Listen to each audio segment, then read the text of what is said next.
it's the first stream of the week, and you know what that means. Time for me to gift 5 memberships. Danny gifted a membership. I think Art Lover, yes, gifted a membership. And you guys are always so generous. I want to match your generosity. So here it comes, 5 memberships. Here we go. Thank you so much to everybody who's tuning in, member or not. I understand that not everybody can be a member all the time. Don't worry about it. If you can be a member, it's very helpful to this channel. Maybe you'll get gifted a membership if you interact with this channel a lot.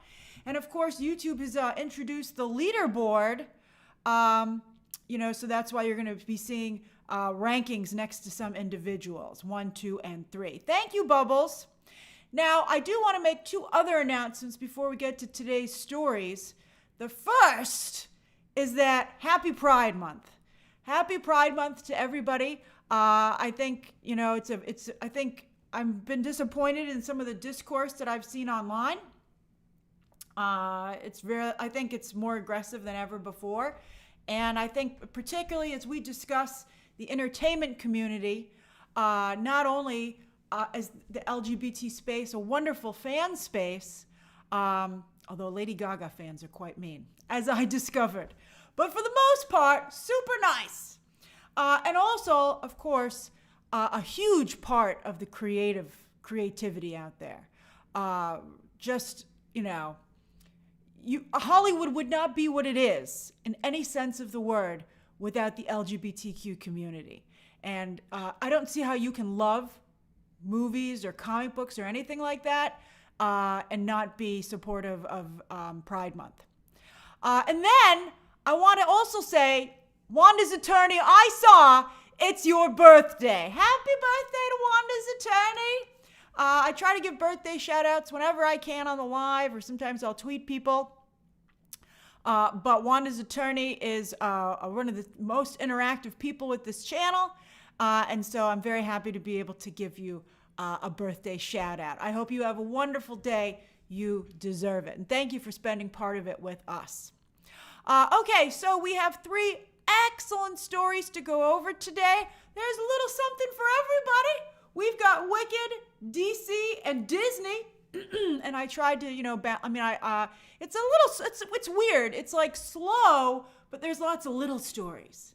I think I continue to feel that Netflix, my pleasure, Wanda's attorney. Mwah. I feel like, thanks, Zay. I feel like Netflix has this weird situation where they've just bypassed the press, critics included, and just have gone directly to the fans. And it's working for them. I can't fault the success that they have. I'm not going to cover the trailers for them, and I'll see if I can cover some of the other trailers. I'll definitely be reviewing a lot of those projects. But it's hard with Netflix because their review embargo typically lifts when the actual content drops. And then also because it's binge content, it's hard unless I get the episodes in advance. And sometimes I do. For the most part that I do. I watch Sirens, by the way. You guys were right. It's excellent, Trashy. I watched Sirens in 2 days. I watched the first episode on Sunday night, and I was like, oh, this is good. And then I watched the other 4 episodes yesterday. I had work to do, but I just stayed up very late instead because I had to see what happened. It was great. Although I do feel that Megan Fahey has taken Betty Gilpin's career. And I like both of them. I was like, why can't we have both of them? And Hollywood said, no, we've picked Megan Fahey. I liked Millie Alcock a lot, actually. She looks super young, though. I'll be curious to see how it works out for Supergirl. But I thought her performance was great. It was nice to see her in a modern story because we've only seen her in Game of Thrones. And so it was really nice to see her in that space. I think she had her Supergirl hair, which I didn't mind because she looked fantastic. Great show. I actually really liked Sirens. I would highly recommend it. Sirens and Department Q. Are people watching Department Q? Hold on, I gotta check out. I gotta see if this is true because I love Department Q, but ain't nobody talking about Department Q. I was like, oh, Matthew Good. Matthew Good is like the most cursed career. By the way, they have all the Hitchcock movies on Netflix right now, the big ones. Hey, Aralysis, thank you. Watch Rear Window. I saw it at the Paris Theater the other day in person on the big screen. It was such an amazing experience. Thank you, Brent. Rear Window, I'm going to say it, Rear Window is my favorite movie of all time, and it has yet to be surpassed. So you can watch this on Netflix for free. I already did a watch along, so that's available to anybody if you want to watch with me. All right, so how's Department Q doing? Let me see. I'm looking at shows. Oh, it's number 4. Yay! Department Q is this great mystery. It's a it's like a cold case show about a missing person, and it's incredible. I binge that as well. I just can't recommend Sirens and Department Q enough, to be honest with you. I've seen Strangers on a Train. They don't have Strangers on a Train. They don't have all the Hitchcock films. They have The Birds, Psycho, Vertigo. I'm like Jimmy Stewart, you dummy, in that movie. I was like, how can you not see through the plan? You know, they have really good ones, but you got to watch Rear Window. You got to do it. It's not. You got to do it. That's right, Big League Chew. You're number 1 on the leaderboard for interactions with the stream. Okay. All right. We got distracted with a lot of fun stuff. CJ. I hope you enjoy Rear Window. Thank you for thinking of me. I watch it at least once every year. I love it so much. Okay. Right. Do I think they'll give me Stranger Things in advance, Ben? I'm nervous about it. Stranger Things is such a big show, they don't have to do it. I am a Critics' Choice member, so if they want me to vote for it for awards, they might have to give it to me. That's how I got Squid Game early last time. But I don't know. I don't know if they're going to, a lot of people didn't get Squid Game early. I'm just really nervous about it. We'll see what they decide to do. That's pretty funny, at least, if you know the history of that Strangers on a Train. Strangers on a Train is a great movie. All of Hitchcock's films are incredible. But I'm nervous about getting these things in advance and being able to cover them in a timely manner. And also, especially because Stranger Things is during the holidays. Like, I'm out of pocket for the entire Thanksgiving weekend. So if I don't get those Stranger Things episodes in advance, I'm not going to be able to cover it until after Thanksgiving. So I'm like, why do you do it to me? And Netflix is like, we don't care. People are going to watch it no matter what. And I'm like, true that. I can't argue with that, Netflix. All right. All right, story number 1. Hold on. Boo, boo, boo, boo, boo, boo, boo, boo, boo, boo, boo, boo, boo, boo. Am I excited for the Wicked trailer tomorrow? Hot damn, I sure am. Okay, story number 1. Boop. Or bibbity bobbity boop. We're talking about some witches here in the positive sense. So here we go. Thank you, Trisha. There's going to be a lot going on. A lot going on for the holiday season, at least as Zootopia comes out before Thanksgiving. All right, so yes, Wicked. We're talking about Wicked. It's not going anywhere, much to the chagrin of some people. So anyway, Wicked, of course, is very much in the news because it's official. Not only are they having the fan screenings at many theaters tomorrow evening, replaying the first film where they'll show the trailer for the second part, but right afterwards, that trailer will debut online. The screenings start at 6 p.m., but I hear, some of you guessed correctly, that the new trailer will be airing at the end of the movie. So it won't drop online till around 9 p.m. Eastern Standard Time. I'll be doing a reaction. I'm not sure yet if my breakdown will be live or not live. I think maybe live. I thought maybe not live because it would be so late, but I think, there's the positivity and excitement that maybe, would be fun to tap into. So I'll have to think about it. But yes, it's so that's going to be happening tomorrow night, Wednesday evening. And even though Universal is difficult about trailer reactions, I'll do a trailer reaction anyway, and then I'll do a breakdown, and I have to do stills for the breakdown because Universal, again, is so difficult about this. But Universal don't care. They keep winning because we're going to talk about them right now. They've kept Ariana Grande in-house. All right, so here we go. So there are a lot of things here to talk about this. Poke, sleep is for the weak. People are going to want to talk about Wicked right away. What about people in Europe who want to talk about Wicked as soon as they open their eyes in the morning? My breakdown's got to be ready. Okay, so that's what's happening. That's okay. I'll have my evening early, and then I will sit down at around 8:45 to cover it. All right. So I think a lot of people are surprised that this was the role that she took. I am surprised, but I actually think it's a good choice, as I'm going to discuss with you. So lead versus supporting. Many people thought, hey, wouldn't she maybe do another lead? Wicked was so successful, and in large part because of Ariana Grande, that I think many people felt that she could write her own ticket in Hollywood. And according to the press, the trades, she could write her own ticket. That a number of people were, a lot of studios were trying to get her to come over to them, and they were offering her incredible opportunities where she, for instance, I believe it was Warner Brothers, said, you want to be in a comedy and you can be the lead and you can pick your male co-star. And so she had a lot of those opportunities, but she was turning them all down. Now, I'm sorry, Lady Gaga fans, we're going to have to do it. I think she's learning from Lady Gaga's mistakes. I feel bad for Lady Gaga. I think Lady Gaga is very talented. Lady Gaga, of course, did a great job in the beginning. She worked her way up with Robert Rodriguez and Ryan Murphy until she got to Bradley Cooper for A Star Is Born, and that worked out really, really, obviously, incredibly well. Very well for her, and it should. I think Lady Gaga is a very good actress. And I have to say, I thought she was great in House of Gucci, but that thing really did not work out. And I thought the movie, in Lady Gaga's defense, she was only really in the first half of that movie, and that was the good part. And when she was taken out of the film, I think that's when it started to suffer. That's right, Big League Chew. She had some problems even with The Star Is Born, with that press tour, the awards campaign, where she had that quote about 100 people in a room, and it was a good quote, but she unfortunately said it so much that it started to become disingenuous or be perceived that way, and that was tough. And then, of course, Joker. I feel awful about what happened with Joker. I don't think it was Lady Gaga's fault. I thought she was extremely well cast as Harley Quinn.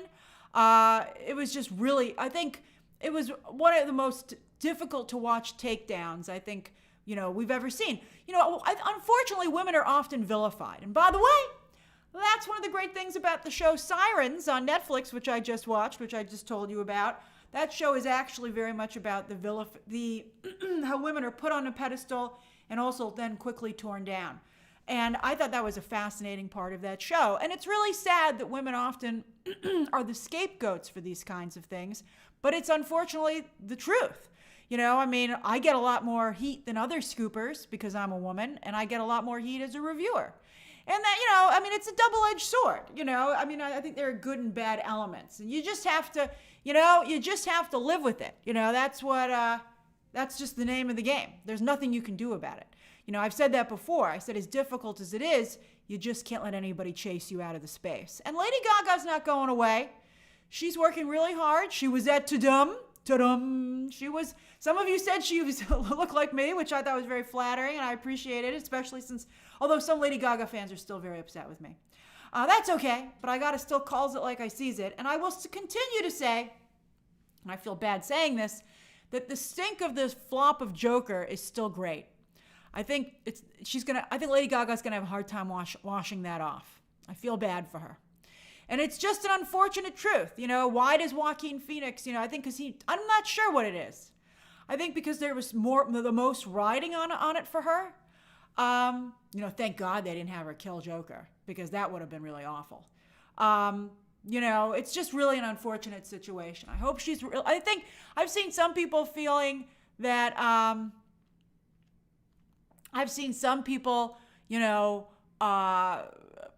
feeling, what was I going to say? I got distracted by some Lady Gaga comments there. That Wednesday was beneath her.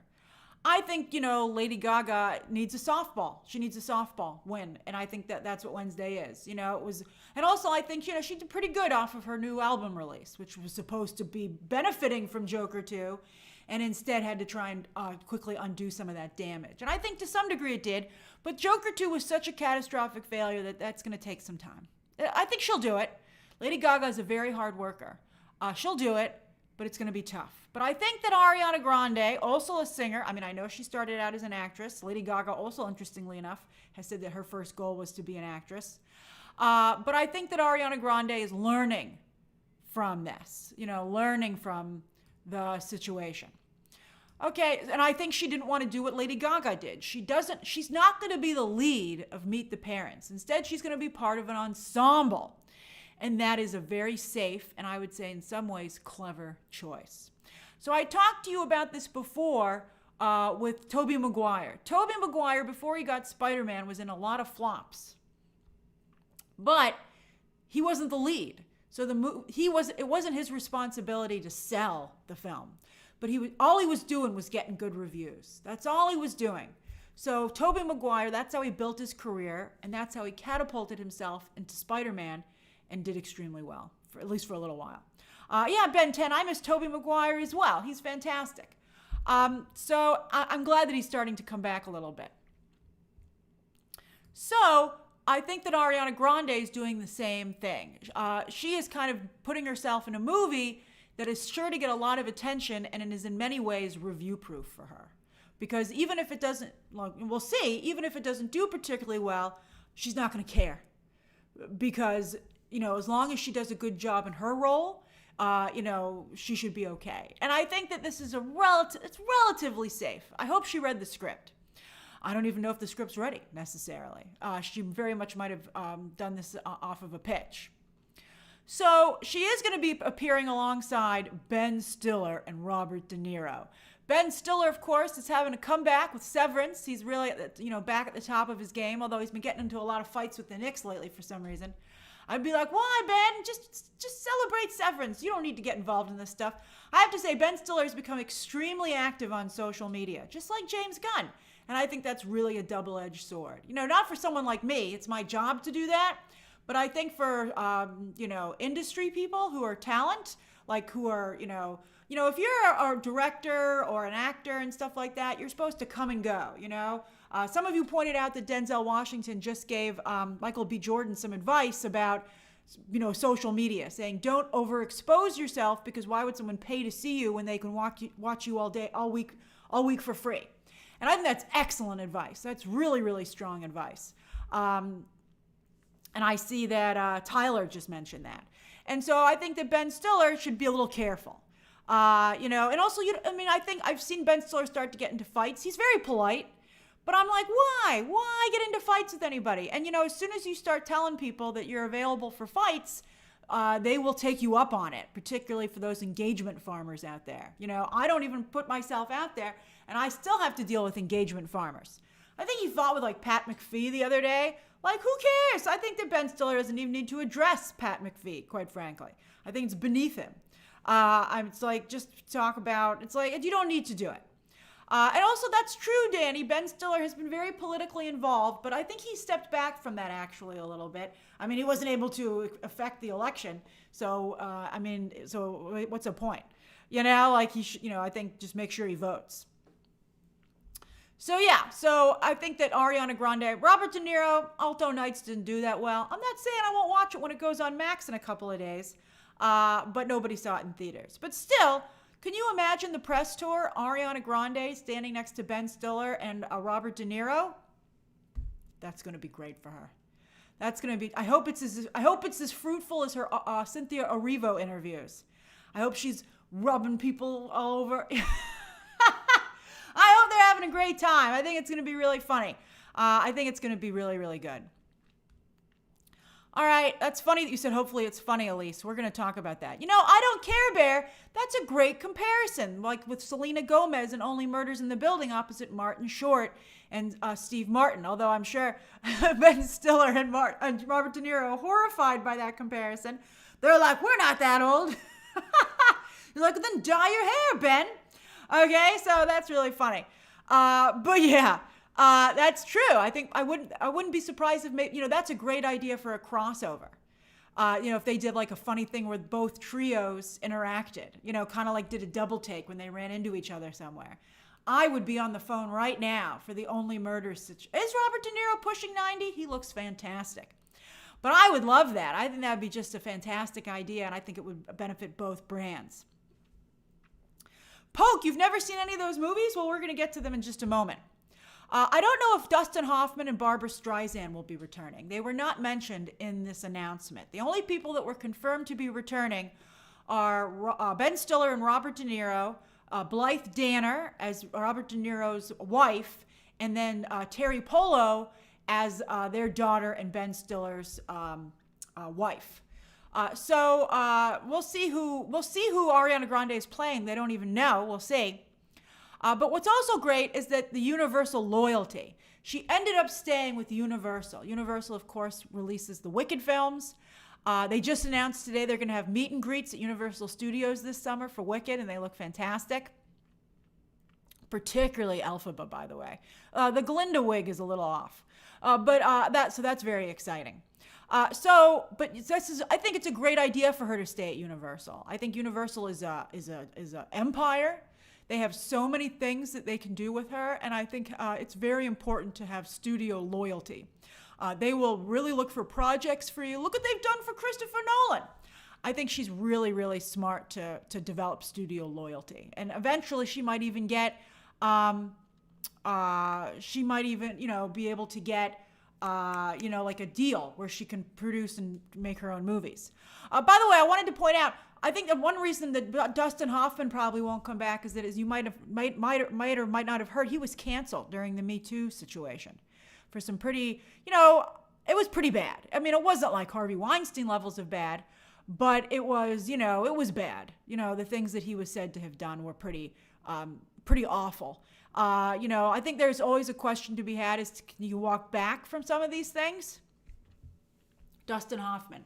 I mean, obviously there's no walking back for P. Diddy or Harvey Weinstein, although, apparently Trump is considering pardoning P. Diddy, and I would be shocked if he could have survived that politically, but we'll see. I think that the things that Dustin Hoffman did were in very poor taste. And I think that's right, X-Men superfan. It went on for an extremely long time, which is also an issue. But I got to tell you, there are a lot of people in Hollywood who people don't know about. The general public doesn't know about. It's really tough. I don't know. I mean, I think that's an interest. I don't know what the answer to that question is. Is Dustin Hoffman the same as Kevin Spacey? I don't think so. I don't think that he is. Although I do think that, some sort of apology would probably be in order. And I don't know. It's really bad. I think Dustin Hoffman probably did hurt some careers. It's hard. It's really hard to know what to do. Basically, what did Dustin Hoffman do? From what I heard, what Dustin Hoffman did is that he was a little handsy, and I think he was asking people like backstage at Broadway shows to flash him and stuff like that. I think he just kind of I think I would compare what Dustin Hoffman did more probably to what Bill Murray has been accused of doing. So that's kind of the situation. And so, it's hard, is it just a timeout? Is it a full cancel? I mean, there have to be degrees, right? I mean, how do you have the same thing that happened to Kevin Spacey and Harvey Weinstein and stuff like that happen to, to Dustin Hoffman and Bill Murray? It's hard to know what to do. So it's pretty bad. Yeah, Mika, it's I'm not defending Dustin Hoffman's behavior whatsoever, but I'm wondering if there is potentially a path back, with an apology and doing the work. It's really hard. It's hard. It's a hard discussion. Okay, so I don't think it's a discussion they want to have on the Meet the Parents 4 press tour, so I don't think he'll be back. Okay, Sean Connery did admit to slapping women, but he's dead, so it's not an issue really that anyone's talking about. David, I don't know enough about the Kevin Costner situation on Horizon 2, but it's very bad. I think if it's as bad as they're saying, that woman has every right to sue. Okay, all right, we're getting off track here. All right, so this is why Dustin Hoffman is not going to be in Meet the Parents 4. So, comedic versus serious actress. She was nominated for an Oscar, which is really amazing, right? So it's really amazing that she got that Oscar nomination, and she did have some very serious elements to her Glinda performance. She had some really beautiful moments, but she was very funny in the movie. Very, very funny in the film. And also, of course, she hosted Saturday Night Live to promote Wicked, and she did a wonderful job. She's very, very funny. As many of you have pointed out, she's been doing comedic performances since her early days as an actress, as a child actress, and she's very, very funny. So I think that's another good. I think comedy is a safer bet. It's hard to put yourself out there and do dramatic roles because people are becoming, I think, a little judgmental, particularly when you're doing so well. And I think it's easier to get people to laugh, especially when your comedic scene partners are Ben Stiller and Robert De Niro. So I think it's very, very. I think she understands that. I mean, will this hurt her chances of getting an Oscar for Wicked too? Probably. When your next project is Meet the Parents 4, I think that sends a very clear message. I'm not saying she won't get nominated, but I think Cynthia Erivo anyway is probably the more likely to actually win, to be honest with you. But we'll see. I want to see her performance. It's hard. I think she'll probably be nominated. Ben 10, Kieran Culkin had a comedic role as well, but I think there were extreme serious elements to that performance. I don't agree with Kieran Culkin's win, by the way. I think Kieran Culkin just copied Zach Galifianakis, and if I were Zach Galifianakis, I'd be pretty upset. But yeah, I think Ariana Grande, thank you, Alchemist. I think Ariana Grande is extremely funny. I think she's a very, very, very funny actress, and I think that she would be a benefit to this project. But then here's the really big question.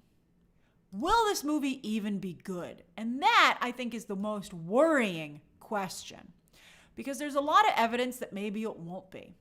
So if you take a look at the Meet the Parents Rotten Tomatoes score, the first film was pretty well received. And I actually watched this again. I think it was during the pandemic, and I really enjoyed it. It's John Hamburg's coming back to write and direct Paul Brunel, who did the original films. He hasn't been working for a while. But Meet the Parents, 79 is kind of low, but it did pretty, 79's not bad. It's a good movie. It's a very good middle of the road mainstream comedy, and it's certainly iconic. By Clapback Cinema, it's certainly iconic for the careers of Ben Stiller and Robert De Niro. Now, Meet the Fockers, the follow-up, did actually, you can see it here at the box office. It did extremely well. It did $516 million worldwide, and that's back in 2004. So that was a huge hit, although nobody liked it, as you can see. But then it gets even worse, because then there became the third film, Little Fockers, which is a funny title. But boy, I gotta tell you, I don't even remember. I have like I'm traumatized by the second film because it was so bad. The third film, I don't even remember it. It was such a cheap, I have glimmers of it in my mind, but they were awful. The second two films were awful. The first one, Pumpkin DeShazer doesn't like any of them. I thought the first one was good. But yeah, as you can see, the first one did very well. 330 off of just a $55 million budget. The second one exploded, but then it was just so bad, and the third one was so bad that you can see that the franchise, that's why it went on ice for 15 years at this point.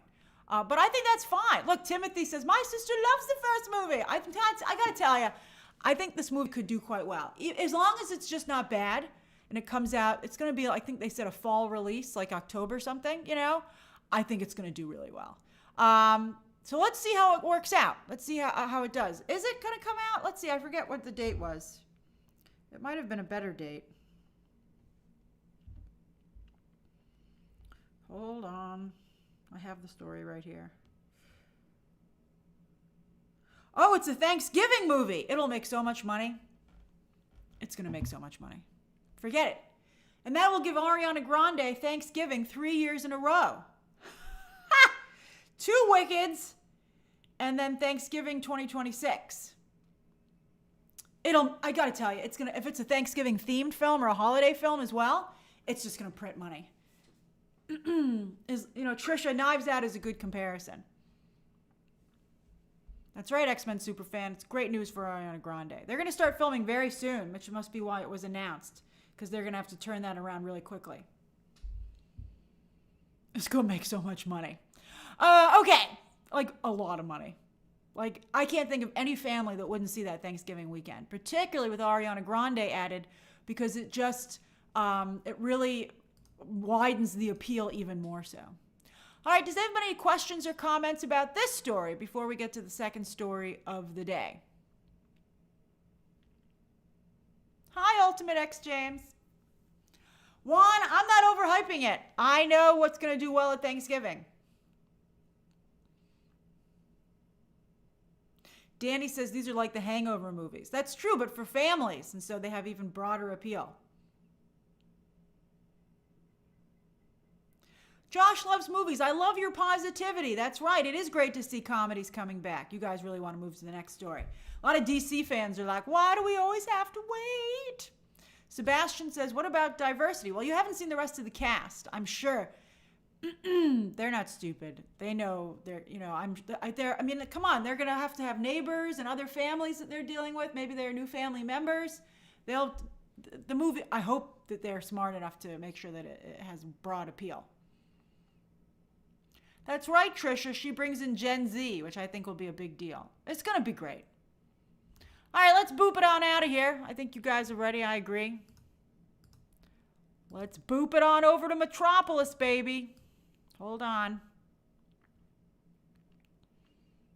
CM, I don't know about a best friend's wedding thing. I think it's been a long time. I don't know. I think it might have been too long for that. Okay, that's right. Super boop. Boop. And then here are the chapter times to go over. All right, so here we go. All right, so yes, they released some new Superman posters today, which are part of the whole ad campaign, thankfully, finally ramping up. I'm glad you like the posters. We're going to go over them. All right, so they have a world tour, which they announced, and this is really a publicity tour. This is a little bit similar to what Barbie did, although, every location, Margot Robbie wore a different Barbie doll outfit, which was phenomenal. We'll see how they can keep people interested in these different appearances. Rachel Brosnahan's going to have to do all the heavy lifting with her outfits. And I think it's very interesting. I wonder which will be the big movie premiere, New York or Los Angeles. Probably Los Angeles. But I think it's funny they're going to end up in China, which, of course, the film has a release date and, could really help it. That is a nice poster. I think it's interesting that both this movie and the Fantastic Four movie are very much channeling the work of Alex Ross. They're right next to each other. It's nuts. I hope that they don't cannibalize each other too much. James Gunn is trying to say that, why can't both movies do well? And to that, I'd say, well, then maybe you guys shouldn't have released them 2 weeks apart. I don't know. Maybe people will make them a double set. Although right now, Disney is trying to get you to go and see Fantastic Four 4 times in theaters and use all your AMC list for reservations for Fantastic Four. We'll see if the movie's that good, but I think it's tough. I think it's really tough. I think the movies are too close together. But Superman gets to go first. Then also they've started to do some early press, and they seem to know their audience. So happy Pride Month, everybody. So there's Nicholas Hoult and David Corn Sweat, both looking like Patrick Schwarzenegger.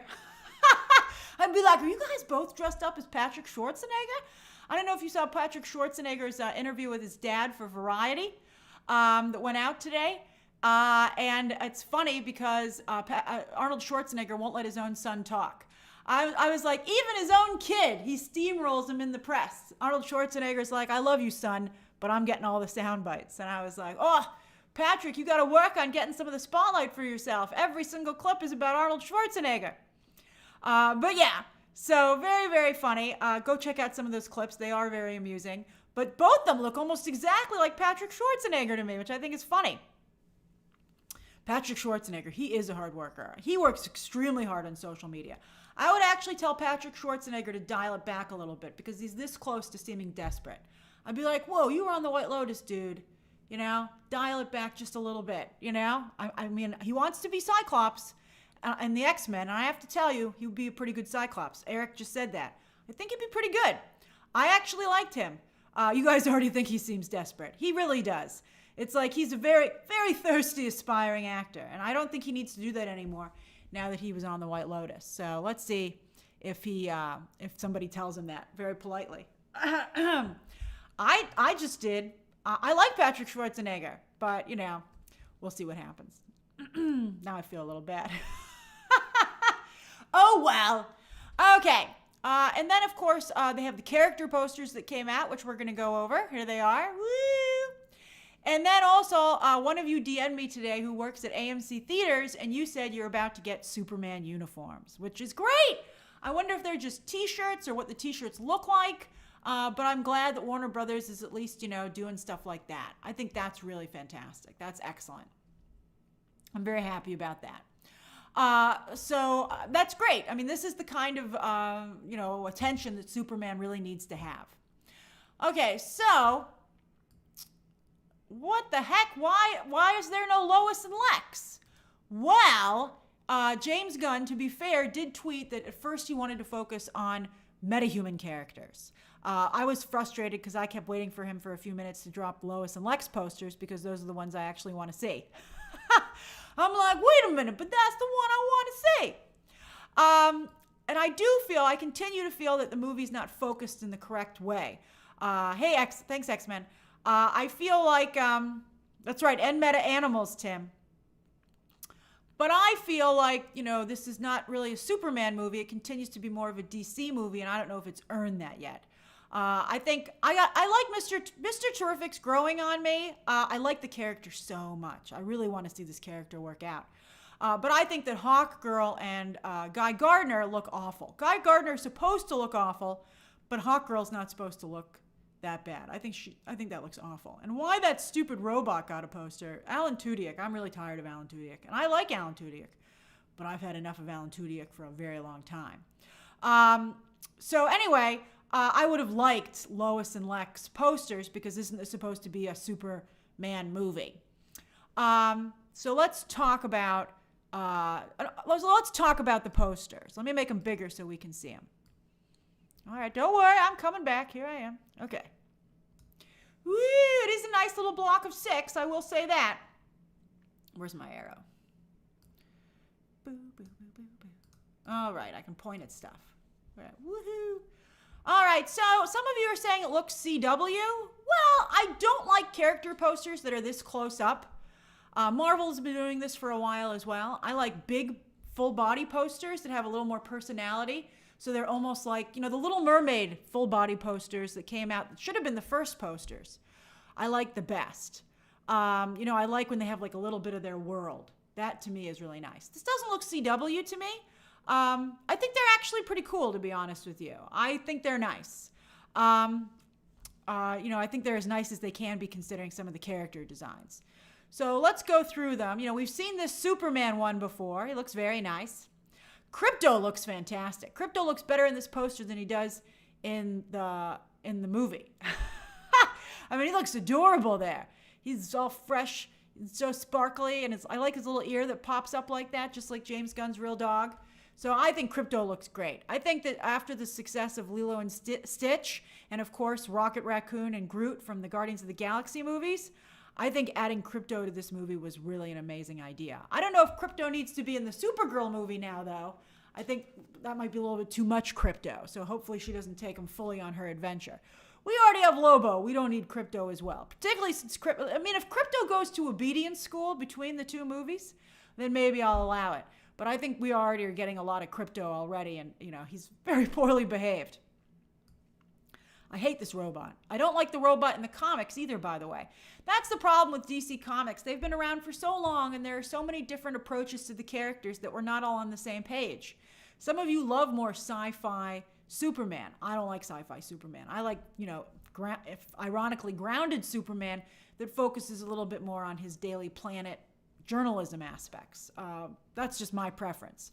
By the way, I forgot that they have all of the animated series on Max. And the other day I was like, let me rewatch some of this Justice League stuff.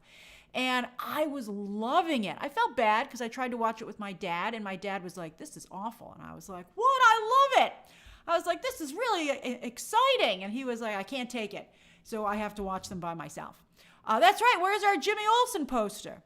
That's true. I want the Daily Planet staff. But I love those original animated series. Those are great. And so that's what I would like to see this movie be more like. But it took a while to get to Justice League and Justice League Unlimited. they had to start out with the Batman and Superman shows, and I feel like James Gunn is skipping that step, and I'm nervous about it. But yeah, I don't like the robot. Mercy says it's fine, just shouldn't have a poster. And okay, I'll meet you halfway there, Mercy. I agree with that. Guy Gardner, I hope this works out. I liked it when he flicked his hand in the trailer. That was great. But I don't like that it's Nathan Fillion who takes me out of the movie, because I know he's just there because he's James Gunn's pal. And, he looks awful. I'm not a Guy Gardner fan. He's supposed to look awful. That's the character. But, I got to tell you, Guy Gardner has been redone not to have a bowl cut, but to have like a crew cut, like a military kind of crew cut. That's the more recent version of the character. And I like that. Again, there's different versions of the character. So we'll see. Mr. Terrific, again, this is a great look. This is a great angle on the character. I like having his T-spheres there. I still feel like Eddie Gathegi gives the character like a supporting kind of treatment, and I feel that Mr. Terrific has lead potential. And so I feel, I really want this character to come across with leading man energy. But I have to say, that's a very nice poster. My favorite posters of the two are Krypto and Mr. Terrific. Of the 6.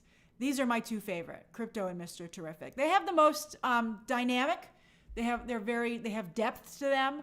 And I like seeing the T-spheres. You get a better idea for his power set and stuff like that. The hand looks great. He's got fingerless gloves. I like myself.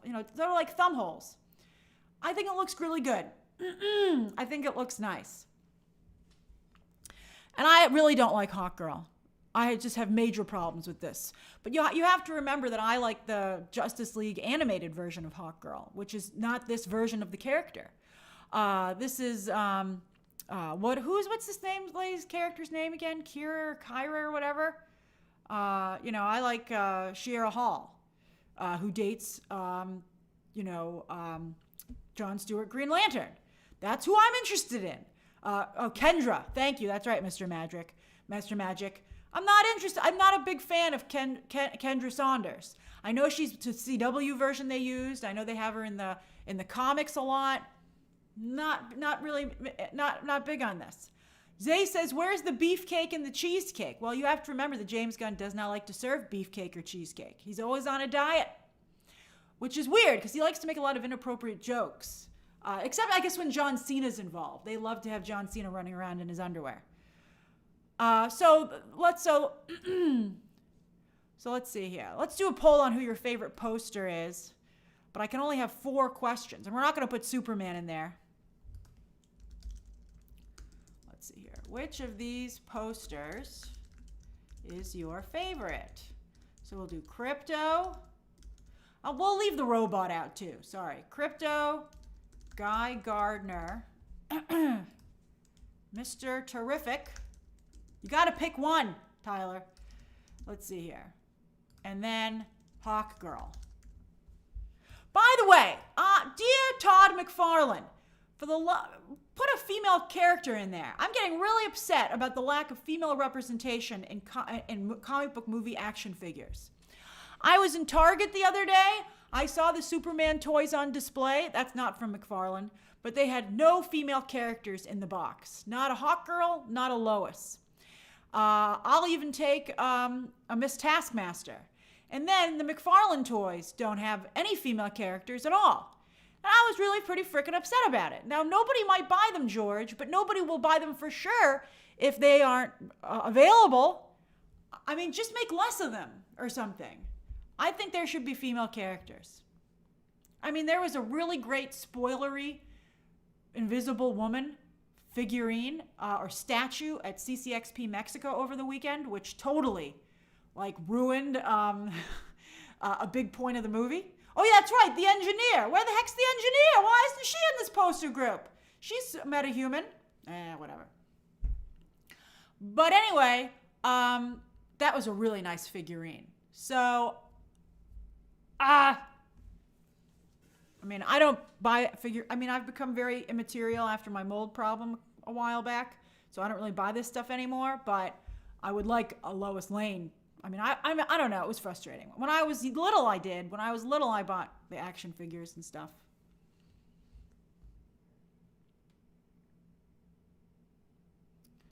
Okay, we'll give them any questions about these posters while you guys still vote, and then we'll go to the third story. Oh, 'twas the sigh, doesn't know my mold saga. Yeah, I had to move. I lost all my belongings, single thing that I owned. And after that, I'm just not that attached to stuff anymore because I always feel I might lose it. Sorry. 1 second.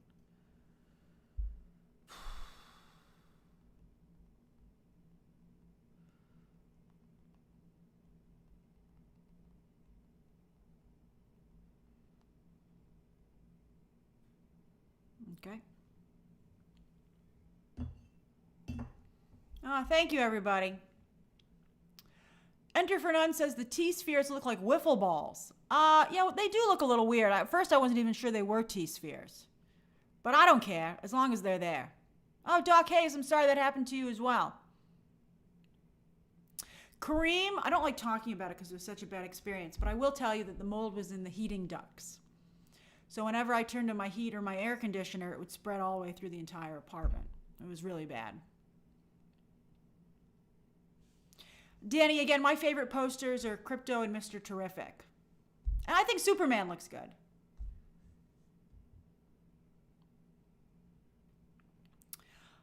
You like the mask, the Fonz? I do feel that Mr. Terrific's mask, the light is catching it just right in this poster, which kind of gives it an Alex Ross kind of feel. Very Alex Ross.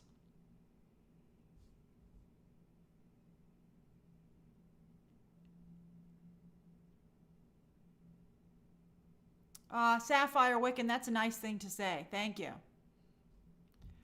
Who said that? 'Twas the sigh. I'm not sure why there isn't a new poster with everybody on it, but I'm sure that maybe will be one of the final posters.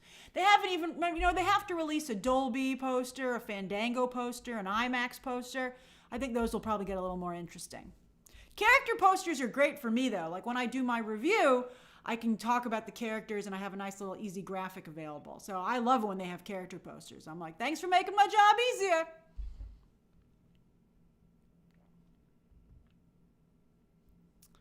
All right, let me close the poll and let me get to the next, let's see here.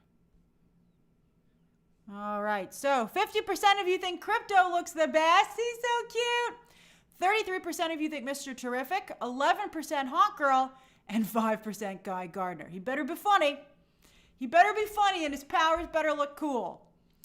So we'll see what they decide to do. Alberto, where have you been? It hasn't been called Superman Legacy for a very long time. That's funny. Jen McMahon says, Grace, apparently there are no plans for a Hawk Girl Barbie. Well, there should be a Barbie Lois. Frustrating. Oh, Wanda's attorney, there was no robot vote because I didn't put that as an option. I can only put 4 things in a poll. And the Fawn says, watch us love him after the movie. Hey, I'm open to loving Guy Gardner. I told you I liked when he did that thing. I thought that was cool. X-Men, I'm excited about the Lanterns TV show. I'm really excited about the Lanterns TV show, to be honest with you. I think that's going to be really good. Alrighty, story number 3. This is, okay, story number 3. Boom, baby. All right, so I was kind of proud of myself that I used the picture of Mickey Mouse as Bob Cratchit and Mickey's A Christmas Carol to talk about Disney layoffs. I was like, that's a pretty good one. That's a good one. So this is the headline that came out yesterday, and it's still a developing story because it's going to be going on all week.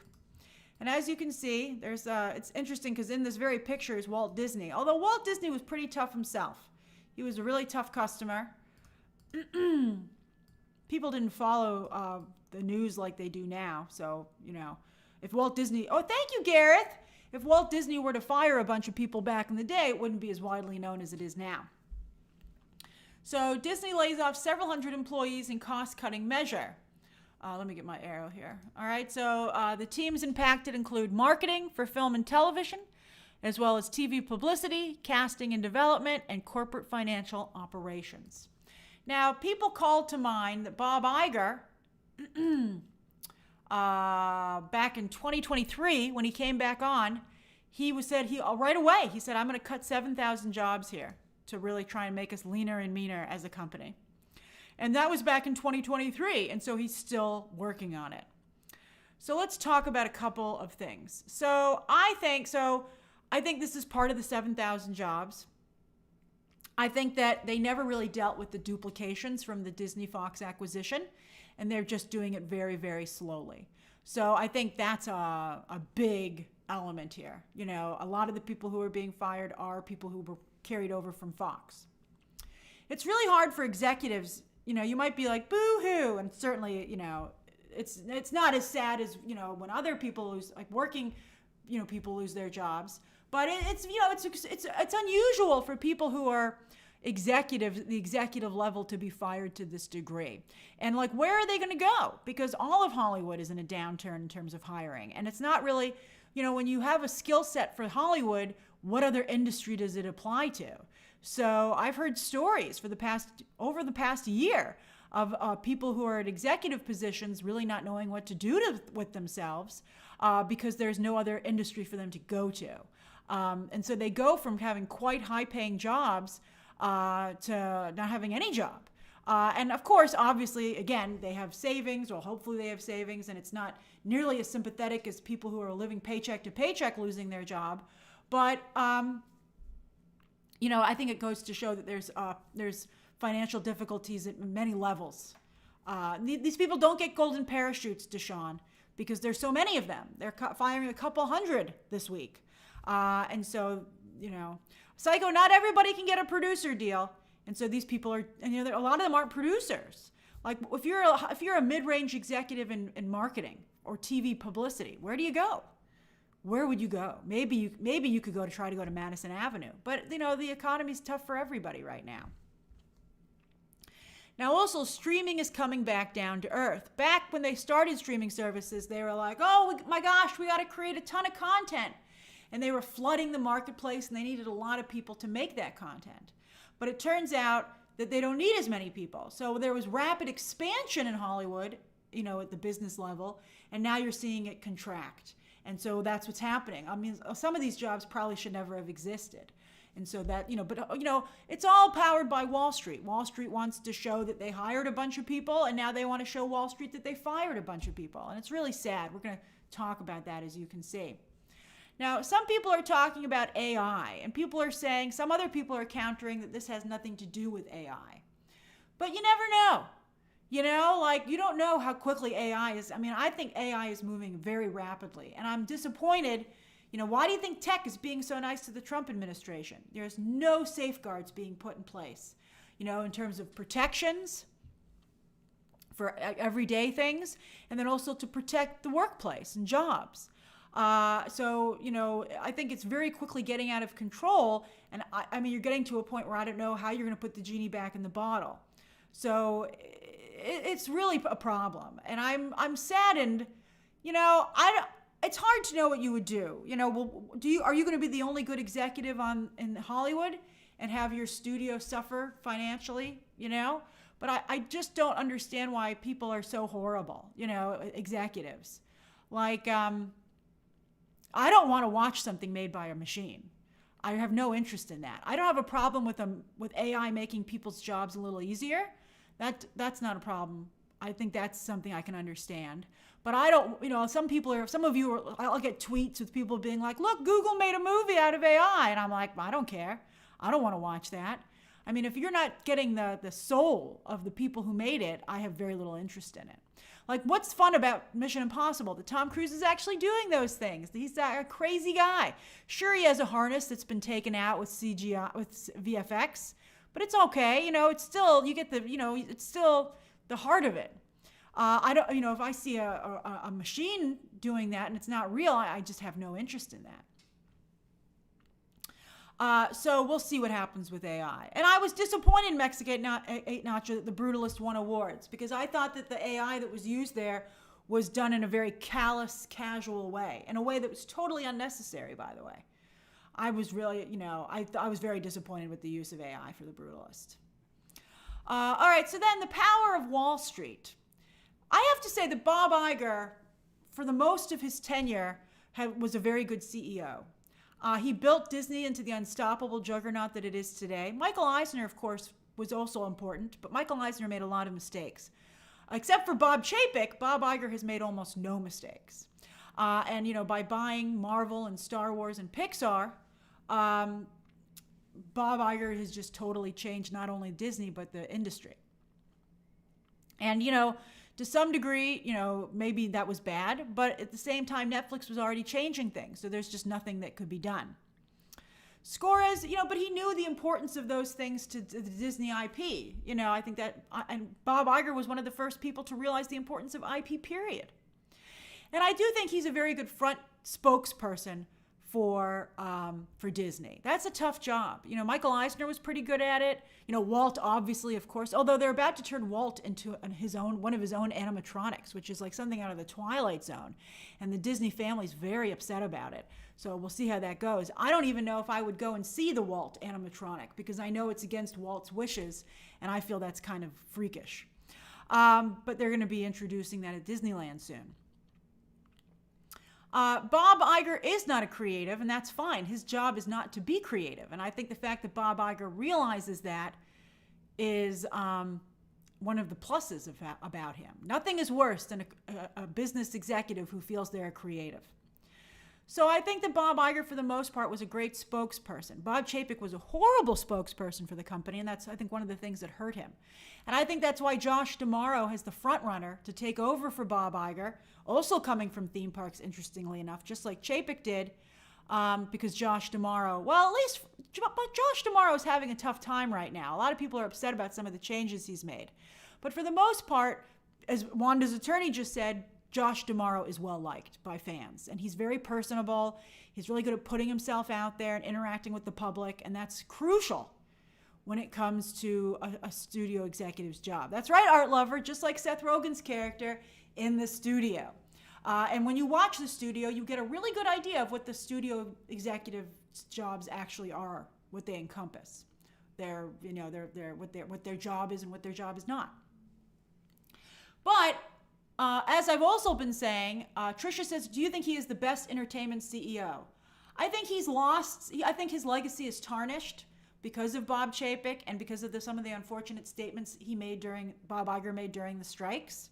And also, I think the way he's treated a lot of his employees. Under his watch, Disney employees were sleeping in the parking lot of the theme parks, and that's really horrific. But nobody's perfect, I guess. And I think that he is certainly one of the greatest Hollywood CEOs of all time, for sure. For sure. I wouldn't say it's utterly destroyed Suarez, but I think that, I think Bob Iger is, I still think one of the great CEOs. And Donna Langley is very good at Universal, but she doesn't have the same public persona, which I think is a crucial part of Disney's success. Although it also gets them into a lot of trouble. So let's talk about that. So, the power of Wall Street. As I've lamented many times recently, executives are more concerned with how investors feel instead of how customers and employees feel. And I think that's a horrible way to run a company. And I say that as someone who has stock. I obviously would like stock to do well, but I would hope there would be a way to balance this stuff out. I think stocks are important, obviously, but I think that customer and employee satisfaction should be, something that you try to balance out. I feel like they just don't care at all, to be honest with you. So, you're seeing a huge focus with Disney in particular on making sure Wall Street is happy. And that's why you're getting this headline. I mean, that's why they're firing these people, to make their bottom line look better. And I have to say that Disney has a reputation for being the most difficult studio in Hollywood. And while they're the most magical on the outside, they're the least magical on the inside. Disney is a very difficult place to work. I mean, I've been on the lot. It's very nice. It has a lot of history to it. I think there are bubbles that are okay, like the animation studios probably, and Pixar. Those places are off on their own. But I think like the actual company of Disney is, actually pretty bad. I mean, they're getting sued for how they treat their female employees, as you might have seen. It's pretty bad. I think it would be naive to go walk into the Disney studio and think they're going to treat you well. They will probably treat you worse than any other studio would, in fact, which is too bad. which is really just too bad. That guy, Peter something from Fox, who almost they thought might take over, and that's why Bob Chapek fired him, he was considered a very nice man, and maybe he would have helped with the culture over there. It was pretty, I mean, it's a long cry from the family that Disney cultivated, Walt Disney himself cultivated, although he was pretty cutthroat in some ways too. And I say that as someone who loved Walt Disney. I'm a big Walt Disney fan, but the man was flawed, and, he was, I don't know if he always gave his employees the credit that they deserved. He gave them a lot of credit, but, we'll see what happens. All right, so then, Disney versus other studios. I'll tell you this right now.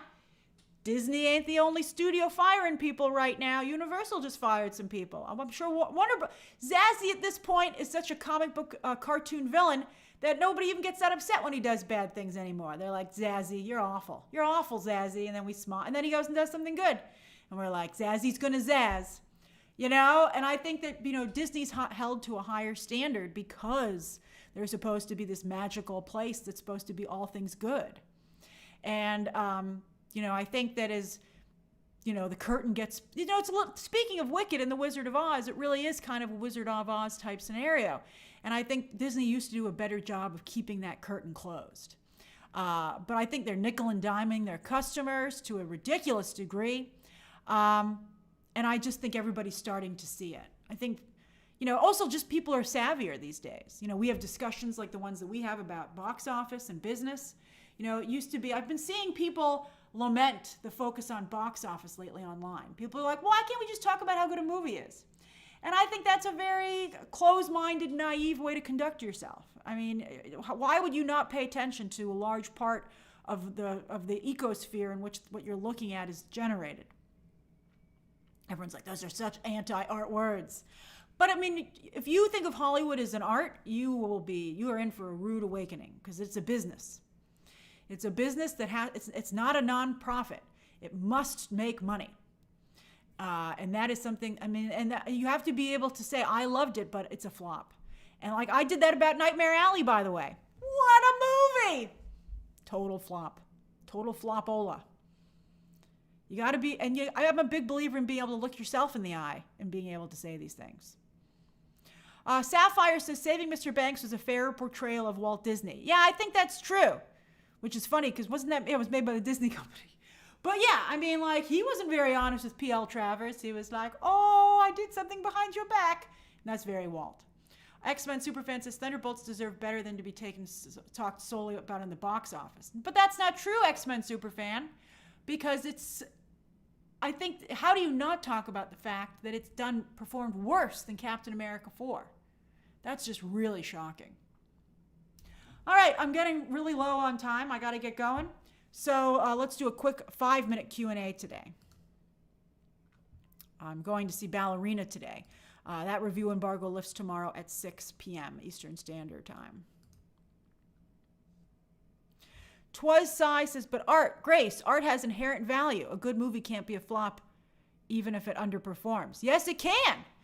I think many times you'll wonder why you will never see someone. There's two ways you can be successful.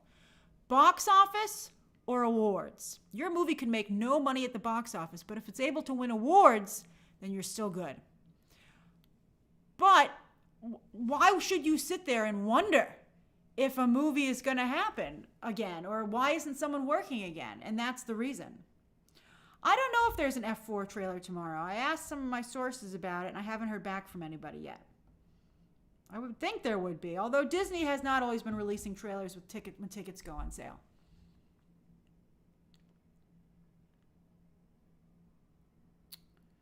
Let's see here.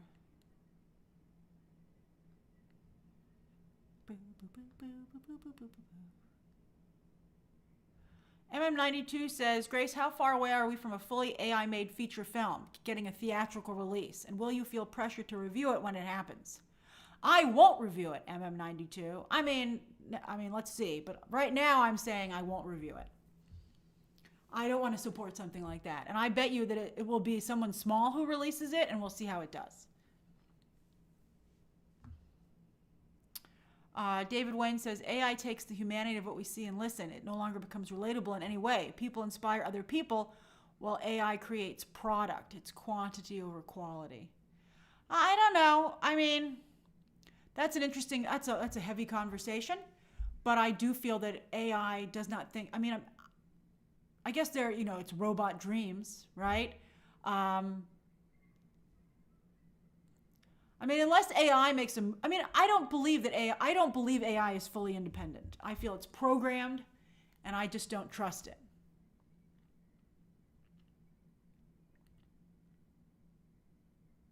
Thanks, Master. I heart movies. Happy late birthday. Of course I'm happy to say happy birthday to you.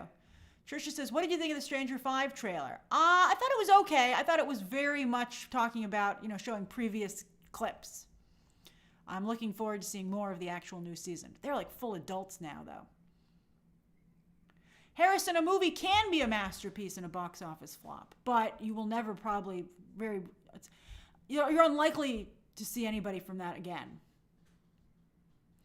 Jico says, what's your thoughts on Gaga's role in Wednesday season 2? I'm excited to see it. Oh, Master, I'm sorry. Did you mean to type something there?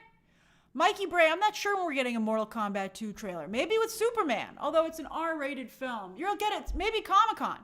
It's coming out in October, so you're going to get it. It should be coming. You should be getting something sometime over the summer.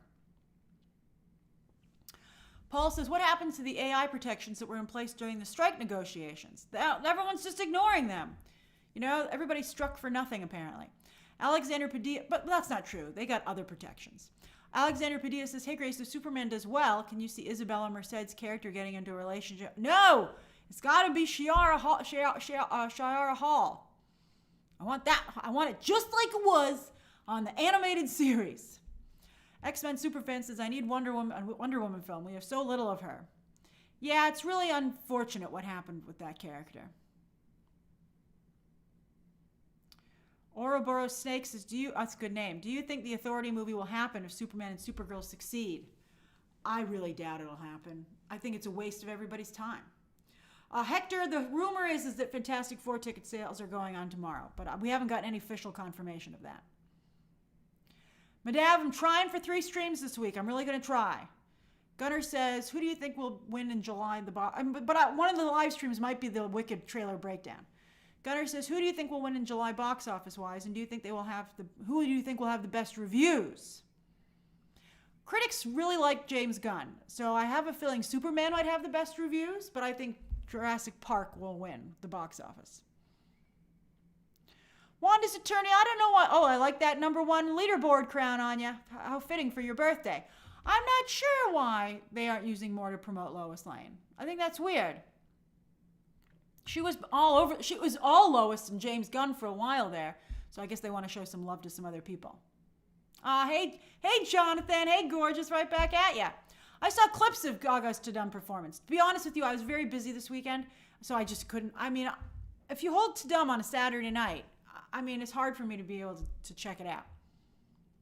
Sahib says, Grace, do you think Superman should have released on July 4th instead? It can't. Because Jurassic Park, Universal has 4th of July booked forever. It's their holiday. So no other studio can really get on it. Although you see other studios Universal's making a real play for Thanksgiving, which has historically been for Disney Animation. Although they don't have a movie there for 2026, and they were slow, and now Meet the Parents is there. Mr. Magic, the Wicked trailer, where have you been? It's tomorrow night, baby, 9 p.m.-ish. Oh, Master, I hope you do get to show David Corn Sweat your Superman art. Hey, The Alchemist, thank you for gifting a membership. And Stasis says, did you hear Ryan Coogler not considering a sequel for Sinners and that Warner Brothers might do a sequel without him? They can't. He owns the rights to that in 25 years. I suspect he's largely saying that for Oscars, which I don't blame him. I don't see how you could make that post-credit scene and not be thinking of a potential sequel. Juan Carlos says, did you see Tudum? No, I didn't. But I thought that Sophia Carson had great outfits. I loved her fashion choices. And then Kareem says, sending a bunch of good vibes to everyone that may need it. Times are tough, but we need to remain hopeful and strong. That's very sweet of you, Kareem. I love that. That's lovely. And thank you, Green Lanterns Light. Oh, we're doing a lot of Green Lanterns discussion, so that's great. Sahib, thank you as well.